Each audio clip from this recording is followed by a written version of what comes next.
מטוס אייר פרנס בטיסה 139 בדרכו מאתונה לפריס נחטף הבוקר כ-20 דקות לאחר שהמריא משדה התעופה באתונה. במטוס שהתחיל את טיסתו בתל אביב נמצאים כפי הנראה ישראלים רבים.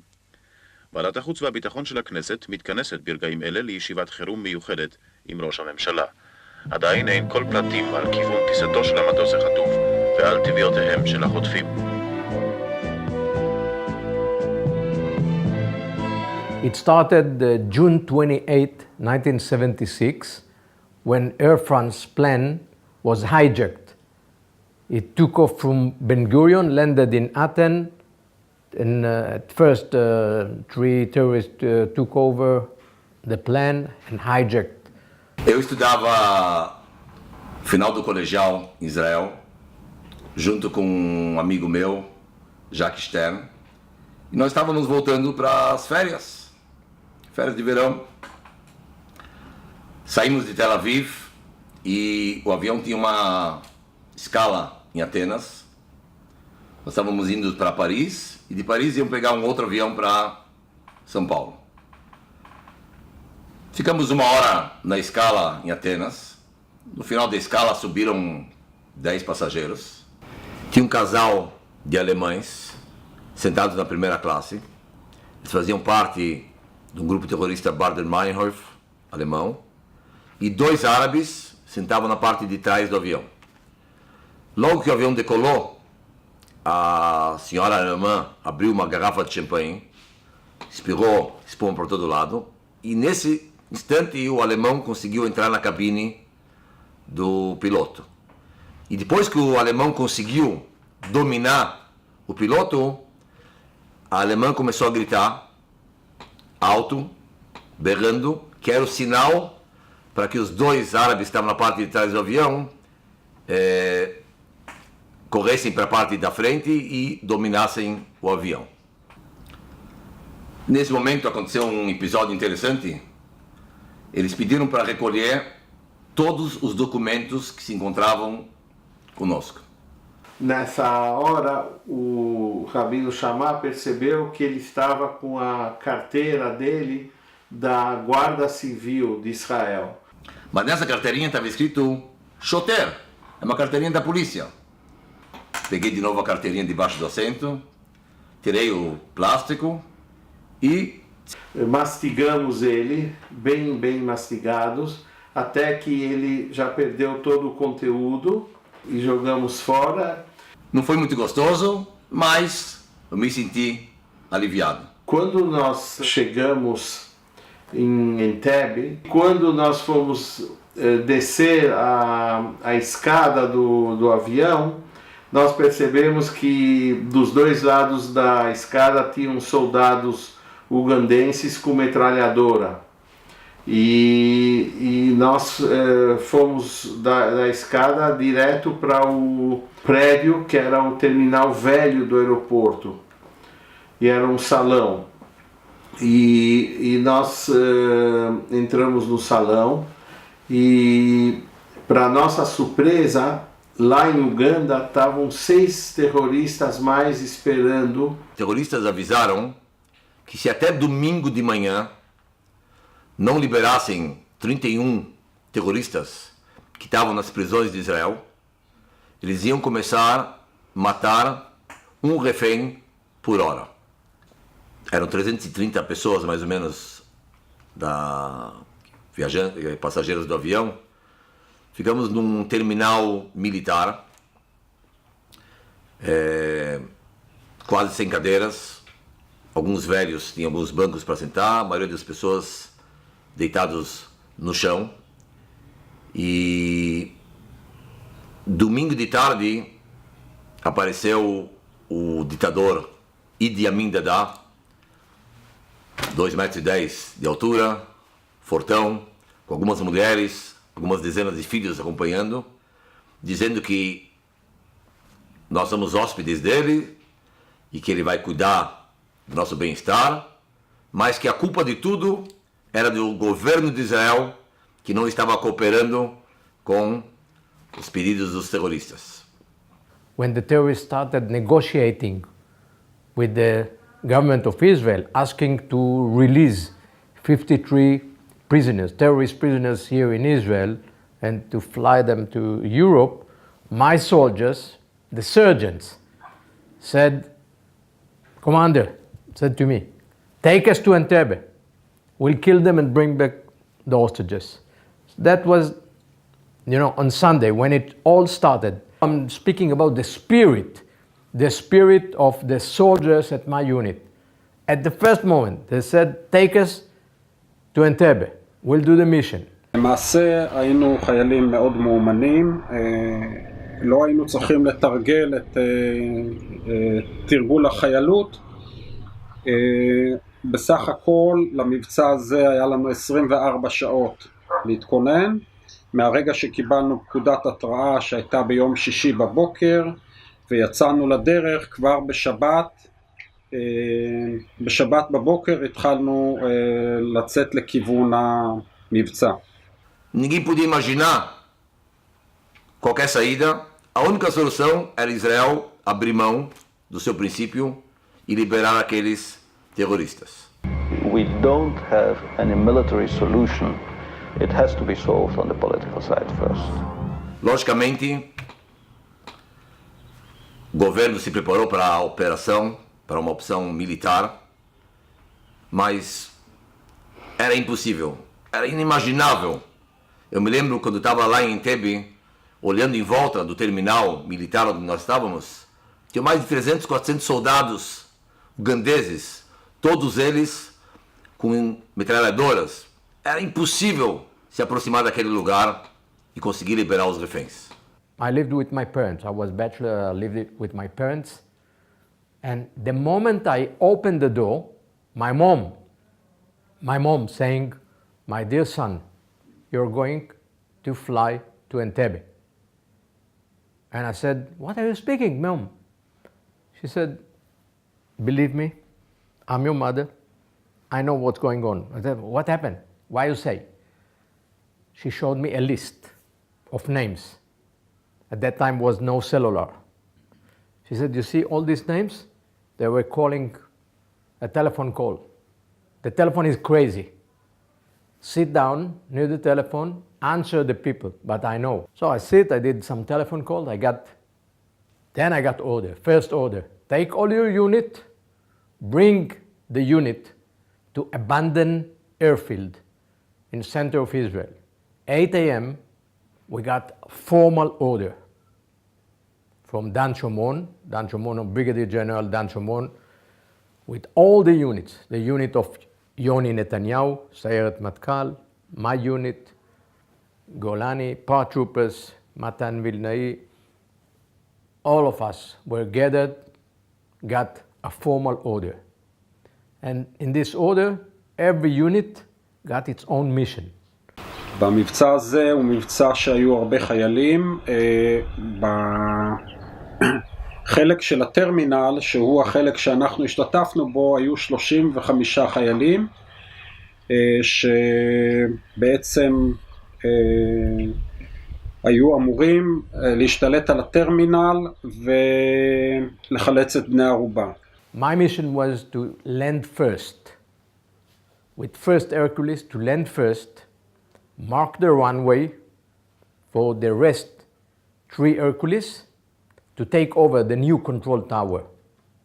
That was my mission. Na terça-feira de manhã, o Idi Amin aparece novamente, dizendo que ele conseguiu a liberação de 100 reféns.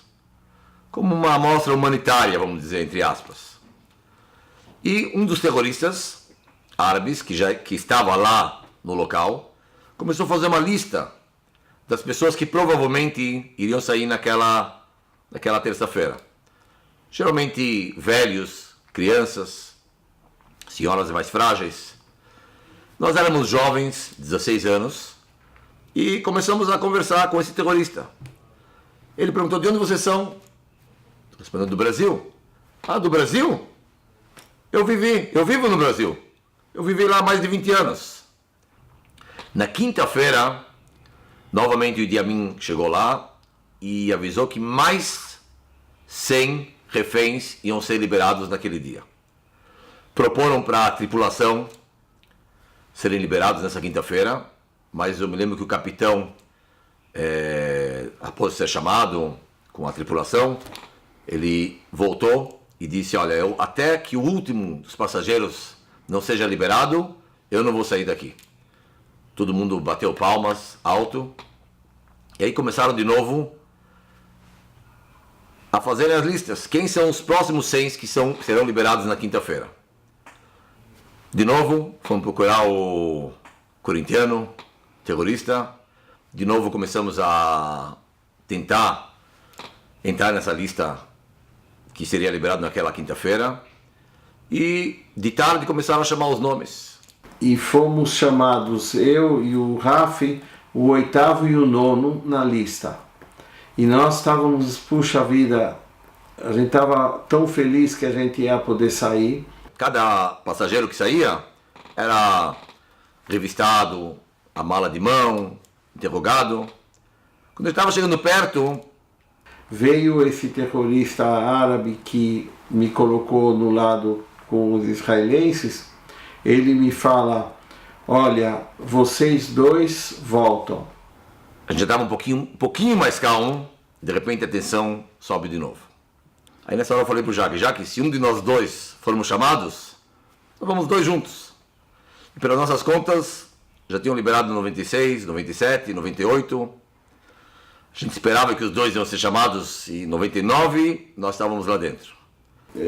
Nesse inteirinho, o terrorista que morou no Brasil estava falando em árabe para o outro terrorista. O rabino Shammai, ele entende árabe, ele entendeu, olha, não vamos mexer com o Brasil, não vamos criar problemas com o Brasil. Aí o 100º, Rafael Shammai. Os dois se levantaram, nós levantamos como se nada aconteceu. Logicamente a alemã começou a berrar, ameaçar com a arma, mas a gente falou, não, a gente já conversou com um corintiano lá, com um árabe, ele é nosso amigo. E no fim acabaram liberando 101 reféns nessa segunda leva. Quando nós saímos e entramos no ônibus que ia nos levar para o novo terminal, nós pudemos perceber que o segundo andar do prédio onde nós estávamos estava repleto de soldados ugandenses, todos armados.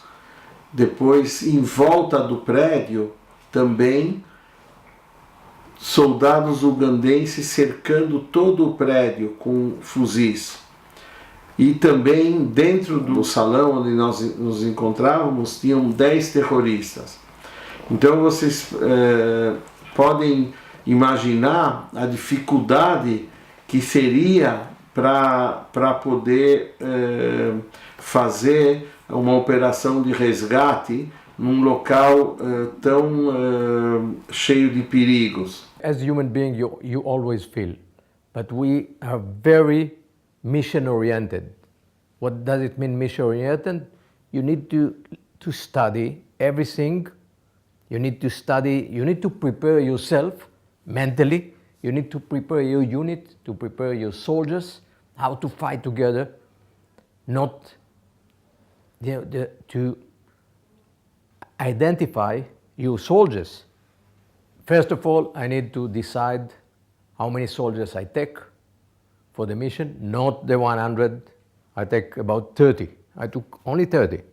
I give my order to my unit, how we do the runway marking, how we do this mission. Only 4 soldiers do the runway. Talivardi, he was my deputy, he was responsible for the mission to mark the runway with battery lights. 7 in each side, 14 altogether, each 100 meters. Jumping from their first Hercules. After landing, slowing down, after 1,000 meters, 1 kilometer, slowing down, continue running along the runway by speed of about 20 kilometers per hour, about something like that, 15 kilometers, jumping out, and then marking the runway, running along the runway, marking by battery light, and my force with 6 more cut inside to about 400 meters on the hill, on the top. the most high ground in the Entebbe airfield was the new control tower. In respect of specific mission, you need never been. We've never been to Entebbe, 4,000 kilometers away from the state of Israel, never been there. You need to learn the terrain. We need to study the geography, the topography, the weather, the visibility. The plane was landing at night. What kind of night is it? Pitch dark, some illumination, what kind of terrain, what kind of plantation, what kind of trees, what kind of bush. But until 1973, there were good relationship between Uganda and Israel. So Israelis built the Entebbe airfield.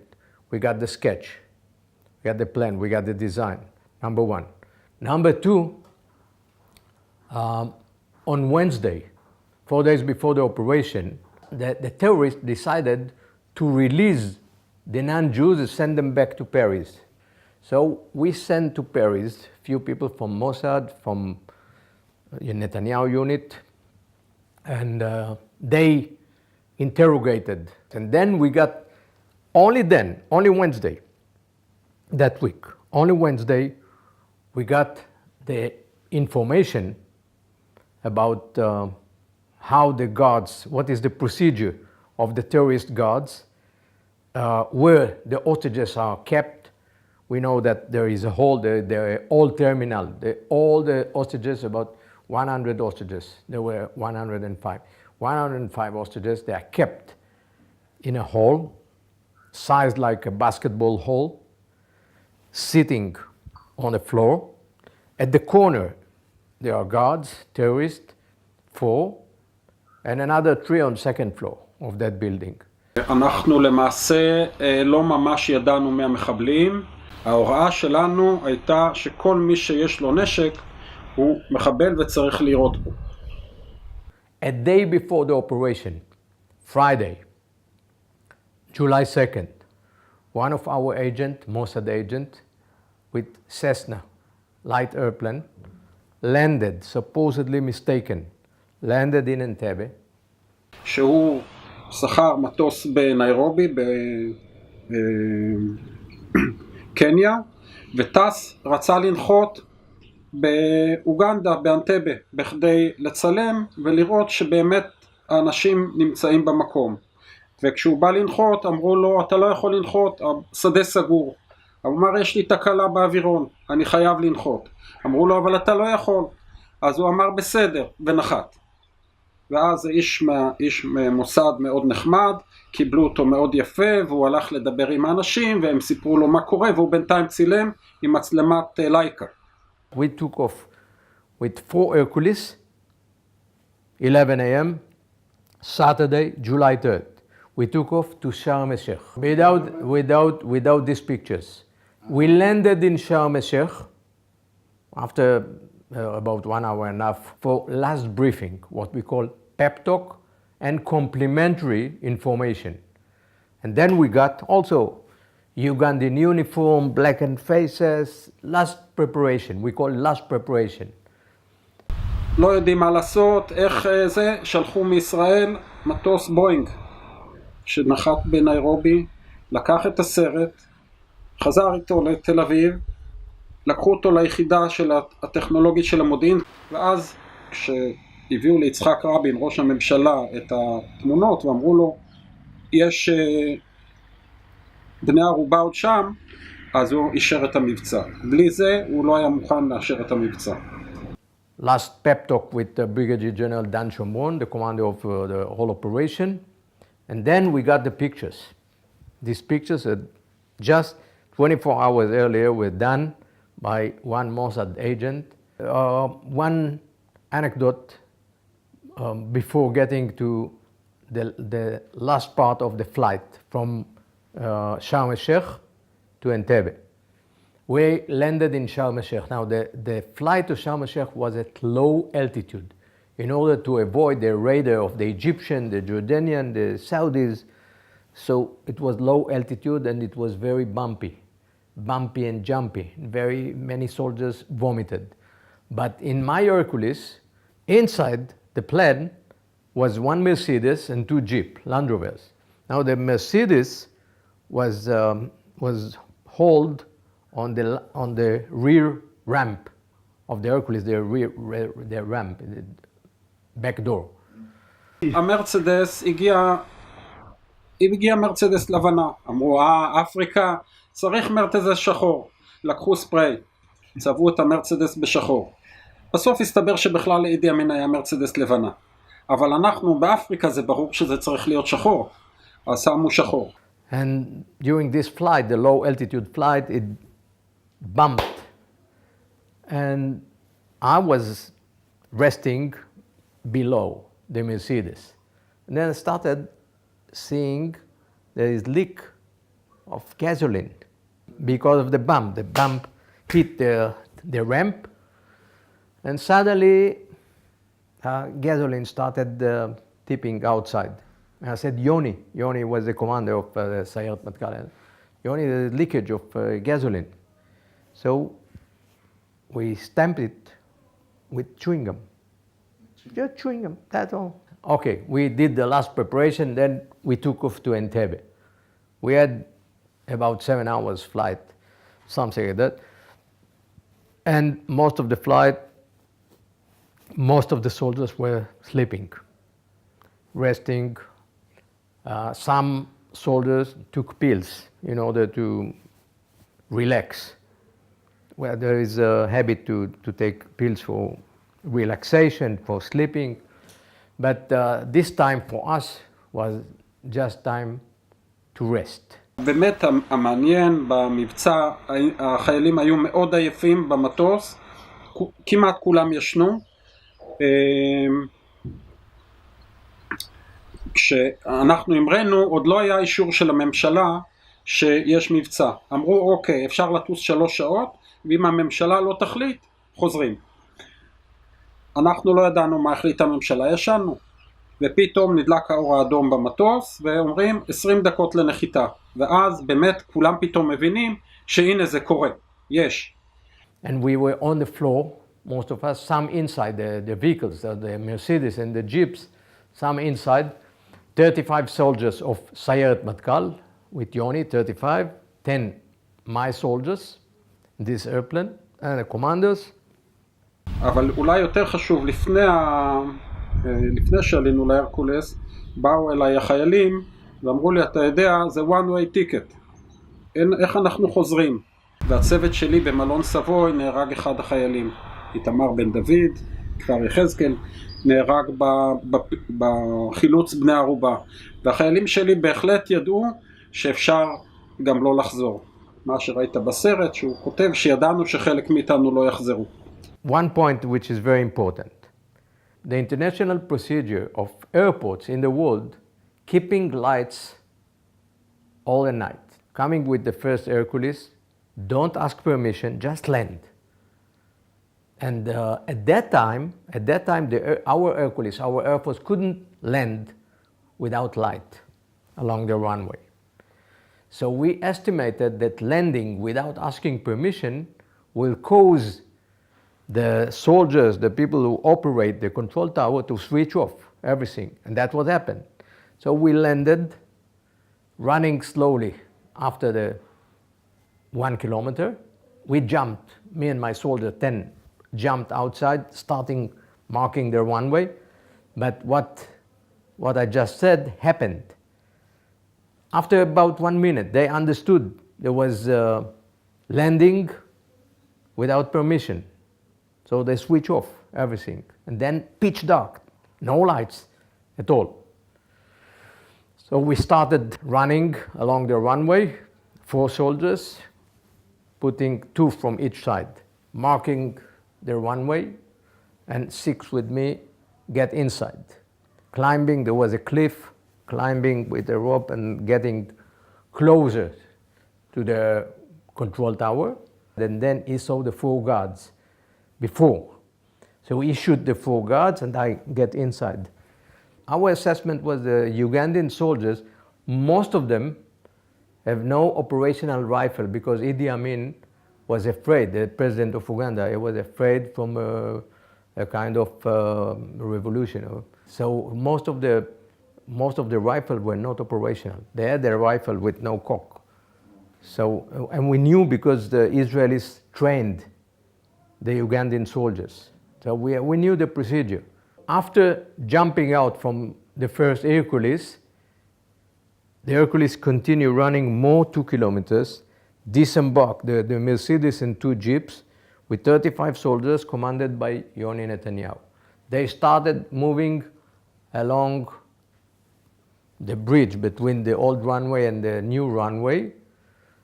There were about 3 kilometers movement with these vehicles. Along the way to the old terminal where the hostages were kept, along the way there was enemy, a group of soldiers. Now they had a dilemma, to continue without shooting or to shoot them and continue.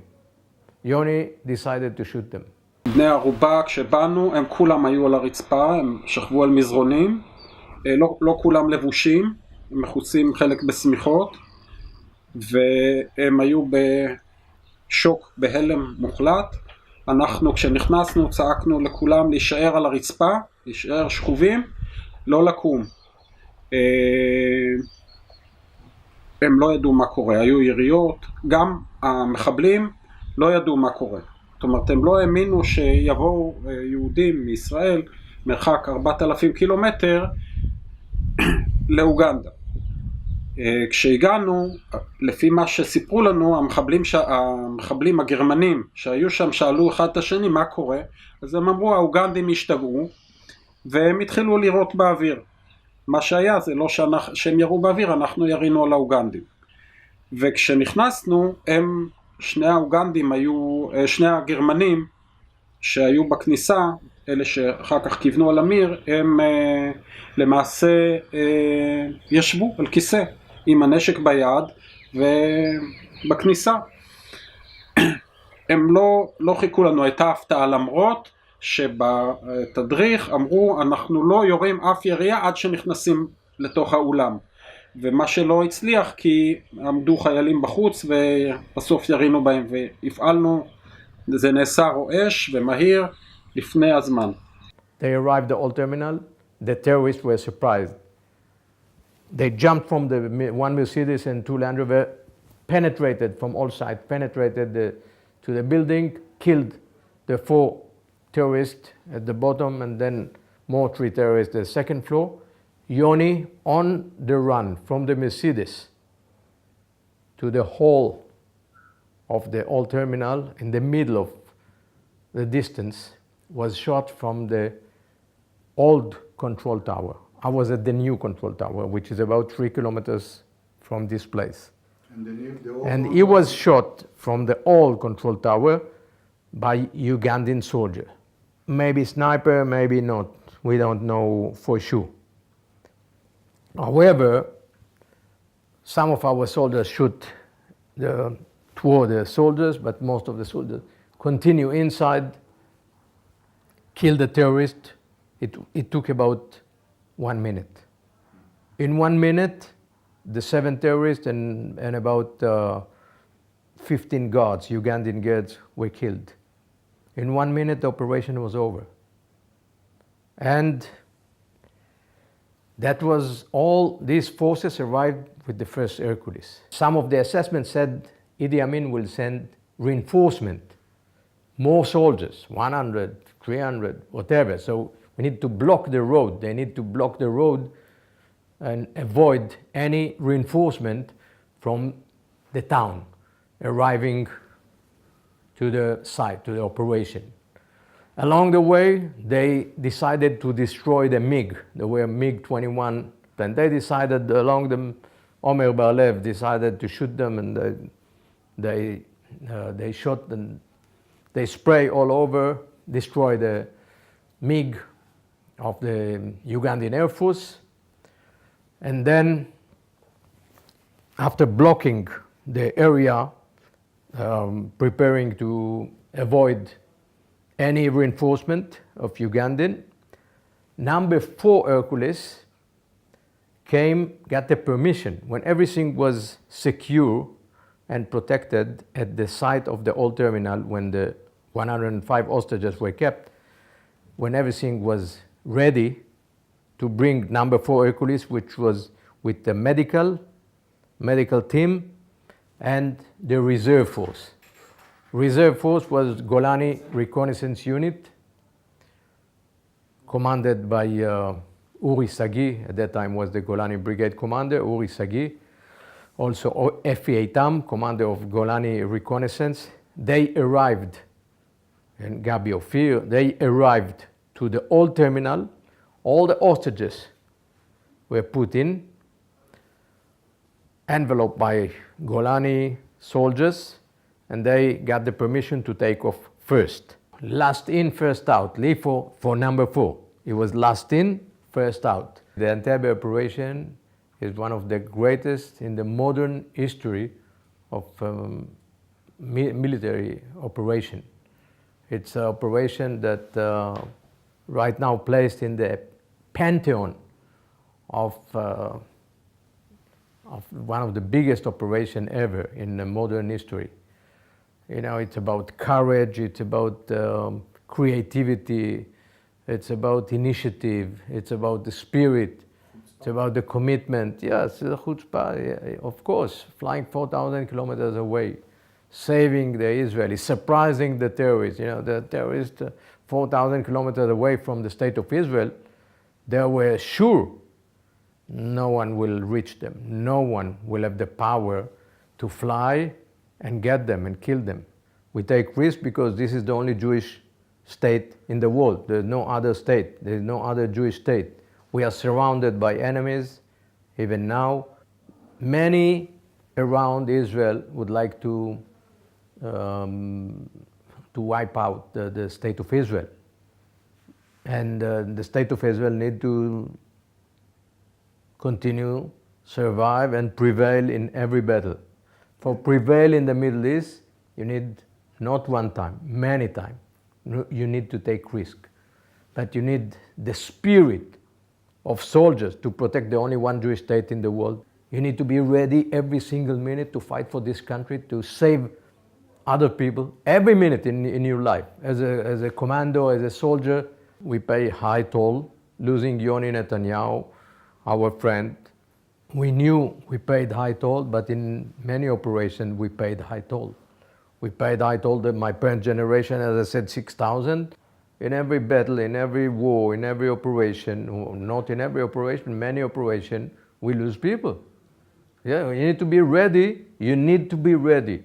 Every one of the commanders need to be ready. Commanders and soldiers need to be ready to rescue his life and to give his life in order to save others people's life. That's it. So when we say, "Ve'ahavta l'reacha kamocha," love your friend is love yourself, also to express this love by action, by being prepared every single minute to risk your life, to endanger your life in order to save others people's life. This is the spirit, even today. That was the spirit of Entebbe, of the soldiers served in that time, and this is the spirit today. And this is essential for existence of the state of Israel to have this spirit, because we are surrounded by millions. So the difference between us and our enemies is the dedication, the motivation, the commitment, the love, the brain, the technology, the initiative, the courage. You need to be ready every single minute to operate, to act.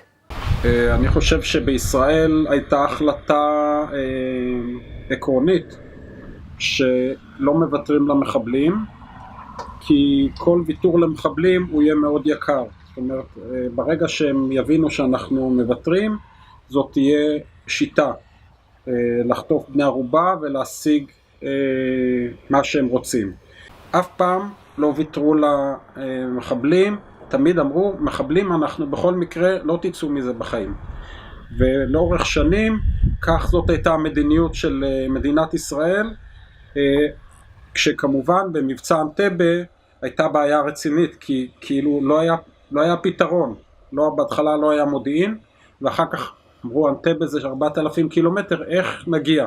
ברגע שהצבא הביא ליצחק רבין, ראש הממשלה, פתרון, אז הוא אמר אוקיי, יש לנו זה, הביא לממשלה והחליטו אוקיי, הולכים. לדעתי ההחלטה על מבצע אנטבה הייתה החלטה מאוד קשה. עשינו במשך השירות בצבא הרבה דברים, וביום שהשתחררנו הכל נשאר שם. אני לא שם, אני פה, אני עוסק בחקלאות. זהו, אני אזרח רגיל, אין לי שום יכולות מיוחדות, מה שעשיתי, והיום מה שאני עושה. זה לא שינה את חיי, ואני בהחלט גאה שיכולתי לעזור במשהו, אבל זה המצב. Walk tall as Jews. Walk tall because we have our values for mutual responsibility, one for all for one. And the state of Israel will never neglect a Jew in the world. The state of Israel existence is justified for making a better life for Jews, for making this state a very humanistic and a source of pride for ourselves and for the rest of the world, a better society, a better human being, and helping the weakest in our society and rescuing those who are hostages. Not only hostages that were taken by terrorists, but hostages of our tragedies, our daily life. So this is the state of Israel. It's a wonderful place. Walk tall and be proud.